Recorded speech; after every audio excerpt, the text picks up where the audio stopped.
వేద విహిత ధర్మము పక్షపాతరహితమైనది. ధర్మము పక్షపాత దూరమై న్యాయ సత్యాచరణ సంగతమై ఉన్నది. దానినే మానవులు అనుసరించవలెను. దానికి విరుద్ధముగా నెన్నడునూ నడువరాదు, కూడదు. అది సిద్ధింపవలెనన్న మానవులలో ఒకరితోనొకరు విరోధము వదిలి పరస్పర సమ్మతము కలిగి ఉండవలెను. అందువలన లోకమునకు సమస్త సుఖములు దినదినమునకు వృద్ధియగుచుండును. అప్పుడు ఏ విధమైన అశాంతి, అనాచార, అక్రమ, అన్యాయములు మానవులను సమీపించలేవు. దేనియందైనను యథార్థ జ్ఞానమును కలిగి ఉండవలెను. తన్మూలమున సంపూర్ణ జ్ఞానులై మీరు నిత్యానందులవుదురు. వీనికన్నింటికీ ధర్మకర్మల్ని అవలంబించవలెను. పక్షపాతరహితులను ధర్మాత్ములను అయిన విద్వాంసులు వేదానుకూల సత్యధర్మములు ఆచరింతురు. అట్లే నేడును మానవులైన అందరూ ఆచరించవలెను. ధర్మజ్ఞానము ఈ 3 తెరగుల నేర్పడినది. 1 ధర్మాత్ములైన విద్వాంసుల శిక్షణ కావలను. 2 వారికి ఆత్మశుద్ధి, సత్యము నెరుగు కాంక్ష కలుగవలను.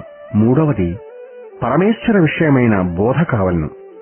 ఈ 3 సిద్ధించిన మనుజునకే సత్యము అసత్యము యథార్థముగా బోధపడగలదు.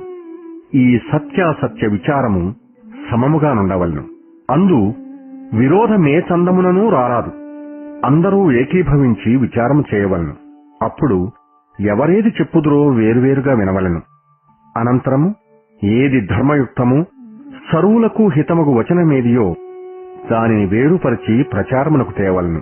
ఇందుచే సర్వులను సమానముగా సుఖముగా వృద్ధియగుదురు. సమితి సమాని, అందరికీ సమానముగా సన్మానము, జ్ఞానము, విద్యాభ్యాసము, బ్రహ్మచర్యాద్యాశ్రమములు నీతములయున్నవి. కనుక శ్రేష్ఠాతి శ్రేష్ఠ కార్యములు సర్వులను చేయించవలను. మీరేకచిత్తులు కావలను. దుష్టగుణ విసర్జన, కాంక్షా వికల్పము, ఈ 2 పనులు జీవుడు దేనితో చేయనో దాని పేరు మనస్సు. సర్వదా దానితో పురుషార్థములు చేయుడు. తన్మూలమున ధర్మము దృఢమగును, అవిరుద్ధముగా నిలుచును. వెనుకటి ముందటి కర్మలన్నింటినీ యథారీతిని స్మరణకు తెచ్చి విచారము చేయించినదే చిత్తము. ఇది మీ అందేకము కావలను. మీరేకచిత్తులు కావలను. ఈ మనశ్చిత్తములు 2 సకల మానవ సుఖయత్నమందు నిలవవలను. ఈ తీరున సర్వులకు ఉపకరించి సుఖమనగూర్చు మనుష్యుడెవడో అతని ఎడనే ధర్మస్వరూపుడు తాండవించును. అట్టి వానిని భగవంతుడు అనుగ్రహించడమేగాక ఐక్యమునరించుకొను. ఎవరికే పదార్థమును మీలో మీరిచ్చినను తీసుకొనను ధర్మయుక్తముగా నుండవలను. విరుద్ధ వ్యవహారములు సలుపరాదు. ఇది మీ కర్తవ్య ధర్మమని ఎల్లవేళలా ఆచరించవలెను. మీకెంత శక్తి కలదో దానినంతయు ధర్మసంగతము చేసి దినదినమును వృద్ధిపరపుడు. ధర్మాత్ముని నడవడిక నిశ్చయము, ఉత్సాహముతో నిండి ఉండవలెను. అట్టి ధర్మముపై శ్రద్ధ ప్రధానాంగముగా నుండవలను. ఏది చేసినను పరమేశ్వరుడు సర్వత్రా కనిపెట్టుకుని ఉండునను ఈశ్వర భీతి కలిగి ఉండుట. సత్యాచరణ, ధర్మపరత్వము, తద్విరుద్ధముకు పాపాచరణలకెల్లవేళ్లా భీతి చెందుట, ఇట్టి గుణముల కల వస్తువు పేరే మనస్సు. దీనినన్ని విధముల సకల మానవ హితము వైపుకే వినియోగింపవలను. ధర్మావలంబనమే మీ సుఖమును వృద్ధి చేయును. ఒకరియందొకరికున్న విషమస్థితి తొలగును. పరుల దుఃఖమును చూచి యుబ్బకుడు, అది మీకు సుఖమును కొనకుడు. సకల జనుల సుఖింపజేసి మిమ్ములను మీరు సుఖింపజేసుకొనుడు. ఎల్లవేళలందు సత్యమునందే ప్రీతి నుంచవలెను. అసత్యమేవేళ కాని ప్రియము కాదు. ప్రపంచమున తిరస్కారములు 2 సర్వులు అసత్య అధర్మ అన్యాయములను తిరస్కరింతురు. సత్యధర్మ న్యాయవృత్తుల సత్కరింతురు. సత్యము ధర్మము, అసత్యమధర్మము ఇవి ప్రకటిత గుప్త లక్షణములు కలవి. అనృతమును అన్యాయమునికి ఏనాటికి ఒడిగొట్టకొనకుడు. ప్రత్యక్షాది ప్రమాణములన్నిటిచే పరీక్షించినది, పరీక్షింపదగినది అగు వేదవిహిత ధర్మమున్నది. అది పక్షపాతరహితమైన న్యాయరూప ధర్మము. అనుదినము దానినాచరింప మీకు ప్రీతి కలుగవలెను. ఈశ్వరోపాసన వేదవిహితంగానే చేయవలెను. జనులకు తన్మూలమున ధార్మిక ప్రవృత్తి ఏర్పడును. ఈశ్వరోక్తమగు ఇట్టి ధర్మమే సర్వావలంబన యోగ్యము. ఎవ్వరు తమ నడవడియందు సత్యమును ఆచరణ రూపవృతముగా పాటింతురో వారినే దేవతలందరు. ఈశ్వరుడు మనుష్యుని ఎందెంత సామర్థ్యమును నిలిపెనో యోచించుడు, తిలకించుడు. అంతటి ప్రయత్నమును మానవుడు అవశ్యము చేయతగియున్నది. తదనంతరం ఈశ్వర సహాయం అర్థింపవచ్చును. మనుష్యుని యందు సమర్థత నిలుపుటలో ఈశ్వరోద్దేశమిదియే. తన పురుషాకారము వల్ల అవశ్యము సత్యాచరణమునర్పవలెను. కొంత సామర్థ్యమును మనుష్యులకు పరమేశ్వరుడు ప్రసాదించినాడు. ఎవడైనా కన్నులున్న వానికే ఏ వస్తువునైనా చూపగలడు కాని కన్నులు లేని అంధునికెవడు చూపగలడు? ఈ చందముననే మనుష్యులందెవడు సత్యభావము చేతను పురుషకారము చేతను ధర్మము సలుపగోరునో వానికే పరమాత్మ సాయపడును. బుద్ధి వికసించు సాధనములను జీవునకు పరమేశ్వరుడు ఇచ్చిండెను కదా. వానితో సంపూర్ణముగా జీవుడు పురుషకారము చేసిన ఈశ్వరుడు నూతన సామర్థ్యమునతనిపై నిలిపి కృపాదృష్టినుంచును. ధర్మం మెట్టిదని తెలుసుకోవాలనన్న మనుష్యునికెప్పుడు కాంక్ష పుట్టునో సత్యమప్పుడే తెలిసిపోవును. సత్యమందు మానవునకు శ్రద్ధ కలిగినప్పుడే ధర్మకర్మలను ఆచరించగలడు. సత్యముపై విశ్వాసము శ్రద్ధ లేనివానికి ధర్మకర్మలు భారముగా తోచును.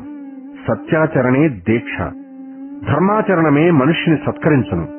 జనులందరూ అవశ్యము ధర్మలక్షణములు గ్రహింపవలను.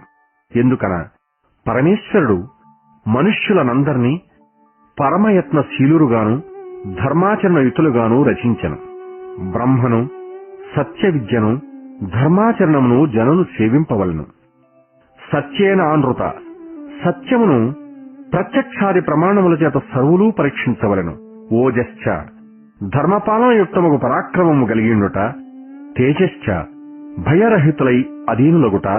సహశ్చ, సుఖ దుఃఖ హానిలాభ పరివర్తనలయందు హర్షశోకముల త్యజించి సత్యధర్మములందు దృఢచిత్తులగుట. దుఃఖ నివారణ నిమిత్తము సహనము పూనుట. బలంచ, ఉత్తమోత్తమగు బ్రహ్మచర్యము, తన్మూలమున శరీరారోగ్యమును బుద్ధిబలమును వృద్ధి సలుపుట. వాచ్య, సత్య విద్యా శిక్షణమంది కోమలము ప్రియమగు భాషణ చేయుట. ఇంద్రియంచ, జ్ఞానేంద్రియ పంచకమును కర్మేంద్రియములైదింటిని పాప ప్రవృత్తి దశ నుండి మరలించి వానిని నిరంతర ప్రవృత్తము చేయుట. శ్రీశ్చ, సార్వభౌమ రాజ్య పరికరము సిద్ధము చేయుట. ధర్మశ్చ, వేదోక్తమగు న్యాయమును అవలంబించి పక్షపాతము వర్జించి సత్యమునే సకల కాలమునందాచరించి అసత్యమును విసర్జించుటే ధర్మము. ఈ ధర్మము సర్వులకు ఉపకారమే చేయను. జన్మమందును జన్మాంతరములను ఆనందము కలిగించను. ధర్మమందు ఈ లక్షణములు కలవు. మనుష్యులందరూ ధర్మలక్షణములను గ్రహించవలను. మనుష్యులందరూ ఈ ధర్మలక్షణములను గ్రహించుట నేడు ముఖ్యావసరము.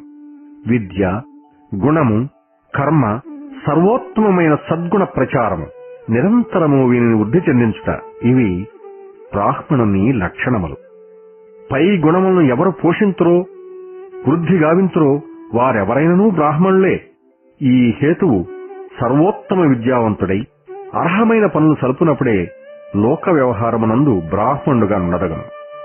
బ్రాహ్మణాధికారమునకు ఇవి నిబంధనలు. ఈ నిబంధనలు పాటించుటే బ్రాహ్మణత్వం ఒక స్థానము. అతడు నిరంతరము విద్యా ప్రచార తత్పరుడై ఉండవలను. ఇంకా క్షత్రియ లక్షణములన్న సకల కృత్యములందు దక్షత, శూరవీరత్వము, ధైర్యము, దుష్టుల దండించి శ్రేష్ఠుల పాలన చేయుట. ఈ గుణములు వర్ధిల్ల చేయు గుణునకు క్షత్రియాధికారమయ్యవలను. సకల కార్యములను సముచిత గుణముల చేత నిర్వర్తించుచు శ్రేయస్కరములైన నియమములను ఇంటి అందేర్పరచి లోకులకు సకల సుఖనిలయము చేయ ప్రయత్నించవలెను. ఇక వైశ్యవర్ణ లక్షణముల గురించి వ్యాపారాది వ్యవహారములు చెల్లుటకు నిరుపహత గమనము సాధించి రాకపోకలకు భూగోళ మధ్యమున ప్రబంధమును ఏర్పరపవలను. సురక్షితముగా దాన్ని కొనసాగించవలను. ధనాది పదార్థములు ప్రపంచమును వృద్ధి చేయు ధర్మమే వారల లక్షణము.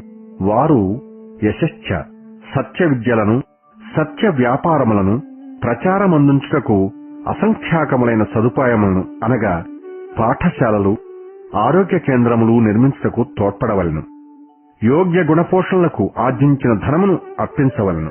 అందుమూలమున లోకమున సదాచారము, ధర్మాచరణయు పెరగగలదు.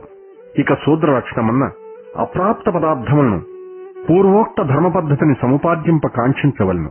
తన్నిమిత్తము సర్వదా యత్నము చేయవలను. ప్రాప్త పదార్థముల నుచిత రీతిని రక్షింపవలను. రక్షిత పదార్థముల వృద్ధిపరపవలను.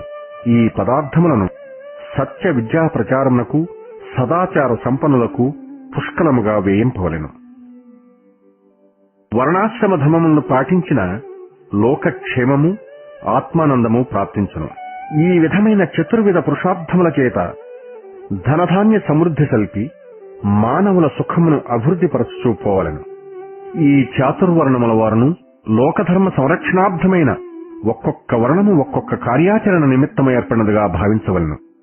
ఏ ఏ వర్ణాశ్రమ ధర్మమును బట్టి ఆయా వర్ణముల వారు వారి క్రమమును, నిబంధనలను పాటించిన మొత్తము లోకక్షేమము నిస్సందేహముగా నేర్పడే కాక ఆత్మానందము కూడా ప్రాప్తించును. అట్లు కాక అందరూ ఒక వర్ణమునే, అందరూ ఒక క్రమమునే, నిబంధననే పాటించవలని భావించిన లోక రక్షణకు, లోకక్షేమమునకు హాని కలుగవచ్చును. అందరూ వ్యాపారమే చేయువారుండినా ఇంక వారిని తీసుకుని అనుభవించువారెవరు? పోని అందరూ సర్వోత్తమ విద్యల్నే ప్రచారం చేయువారుండినా వానిని ఆచరించువారెవరు? అట్లు కాక అందరూ శూరులై ధైర్యస్థైర్యములు కలిగి శిక్షణ రక్షణలందు అధికారము వహించిన ఇక అనుభవించువారెవరు? కాదన్నా అందరూ పదార్థములే పండించి వానిని అభివృద్ధిపరిచి అనేక విధముల పోషించువారే ఉండినా వానిని ఆశించువారెవరు? అందుకనే లోక సంగ్రహణార్థము సత్య ధర్మాచరణల అంతరార్థమును ప్రతి మనుషుని యందును లయపరిచి చతుర్వర్ణముల మార్గమున లోక కళ్యాణము జరుపుతున్నాడు ఆ పరమేశ్వరుడు. వర్ణములను బట్టి వృత్తులని భావించరు, కానీ అట్లు కాదు. వృత్తులను బట్టి వర్ణములు పిలువబడినవి. నేడు చూతమా, వృత్తులు లేవు, వర్ణములు లేవు. నేడొక వృత్తి, రేపొక వృత్తి. నేడొక వర్ణము, రేపొక వర్ణము. అందుకనే అనేక విధముల అశాంతి, అసౌకర్యములు చెలరేగినవి. అమోఘమైన అంతర్ధర్మమును, సత్యవ్రతమును, సహన దీక్షను బాహ్య వృత్తులయందు లగ్నపరచి ఆయా వృత్తుల వర్ణములను, వాని నిబంధనలను పాటించిన అదే సంతోష భిక్ష, శ్రీరామరక్ష. లేకున్న ఒకరితో ఒకరికి కక్ష, దుర్భిక్ష, లోకమునకొక శిక్ష. అట్టి శిక్ష నుండి రక్షించినదే ధర్మశిక్షణ. ఓం శ్రీ సాయిరాం.